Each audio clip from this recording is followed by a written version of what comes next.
Všetci, čo sú v regióne dobrí, by som sformulovala. Začali tí najmenší, Slovenská škola v Novom Meste pod Šiatrom, ktorá tu funguje už 75 rokov,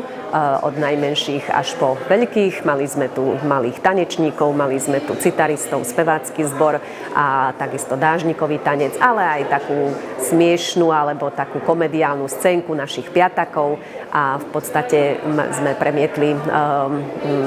častušky zo života. A potom nám vystúpila spevácka skupina Kvety Húd z Palházy a samozrejme mali sme tu zastúpenie aj z Bukovských hôr, veď Borščocká a Bovsko-Zemplínska župa je zastúpená Slovákmi aj z Bukovských hôr a tí nám teda naozaj roztancovali javisko, ktorému sme sa veľmi tešili, pretože sme mali plnú divadelnú sálu a to v podstate nás prinieslo aj spolu, tak ako slogan znel, že sme doma, sme svoji a sme v podstate aj spoločnosť, jedna komunita.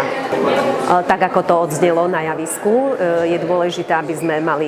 sme boli blízko ohňa, ako sa hovorí, ale priame kontakty sa nadväzujú osobne a práve preto náš hovorca vie tieto kontakty rozvinúť a na chodbách parlamentu rozvíjať to lobby, ktoré naša národnosť potrebuje, naše školstvo, naše kultúrne ustanovizne a takto sa z parlamentu dostanú nielen financie až do severovýchodného regiónu, ale aj tá pomoc, tá